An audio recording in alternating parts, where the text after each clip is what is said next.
বৈশাখ শিশির তীব্র তাপপ্রবাহে যখন পুড়ছে দেশ, তখন নদী ভাঙনের কবলে পড়েছে কয়েকটি জেলা। বাড়িঘর, ফসলের জমি হারিয়ে দিশেহারা নদী পাড়ের মানুষ।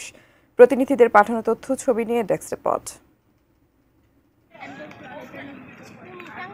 বর্ষা না আসতেই মানিকগঞ্জে পদ্মা যমুনার ভাঙন আতঙ্ক।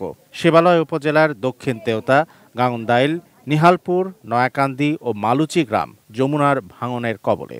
একই সময় পদ্মার ভাঙনে দিশেহারা হরিরামপুর উপজেলার কোটকান্দি, কুশিয়ারচর, সূত্রকান্দি এবং দৌলতপুর উপজেলার পারুরিয়া সহ আশেপাশের গ্রামের মানুষ। বর্ষা আসার আগে এরকম ভাঙতেছে, তাই বর্ষা হলে তো আমরা থাকতে পারবো না। এখন আমাকে এক সাফের পথ আছে, আমাকে কোনো জায়গা বসা নাই। এখন আমার নদীতে আমার ঘর বাড়ি চলে যাইতেছে। এখন সরকারের কাছে আমাদের আবেদন, সরকার এটা আমাদের যদি করে দেয়, সরকারের প্রতি আমরা খুশি থাকবো। ভাঙন রোধে দ্রুত ব্যবস্থা নেওয়া হবে বলছেন পানি উন্নয়ন বোর্ডের কর্মকর্তারা। আর ক্ষতিগ্রস্তদের সহায়তার আশ্বাস জেলা প্রশাসনের। যারা ক্ষতিগ্রস্ত হবে নদী ভাঙনের কারণে, তাদের জন্য সরকারিভাবে সাহায্য করা হবে, আমাদের সেই ধরনের ব্যবস্থা করা আছে। গোপালগঞ্জের টুঙ্গিপাড়া উপজেলার ডুমুরিয়া ইউনিয়নে শৈলদাহ নদীর ভাঙনে বিলীন সরাবাড়ি চিথলিয়া সড়কটির অন্তত 250 ফুট, এমনকি কালভার্টও ভেঙে পড়েছে।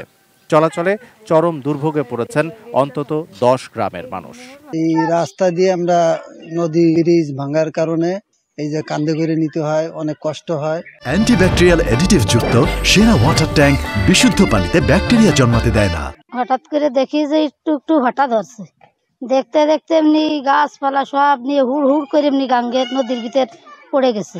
আর ঘর ভাঙতে আর চাইরাত আছে জায়গা, ঘর তো ভেঙে যেতে পারে 2-1 দিনের মধ্যেই। এখন কালকে অনেক কান্নাকাটি করছি, বার করছি মানুষ নিয়ে। ভাঙন কবলিত সড়ক ও এলাকা পরিদর্শন করেছেন উপজেলা প্রশাসন ও পানি উন্নয়ন বোর্ডের কর্মকর্তারা। আমরা পানি উন্নয়ন বোর্ডের নির্বাহী প্রকৌশলী মহোদয়ের সাথে আলাপ করেছি। আমরা পানি সম্পদ মন্ত্রণালয়ে প্রস্তাব প্রেরণ করেছি। জরুরি ভিত্তিতে আমরা যদি বরাদ্দ পাই, জরুরি ভিত্তিতে সেখানে সংস্কার কাজ শুরু হবে। Shamsul Arefin, desk report, ATN news.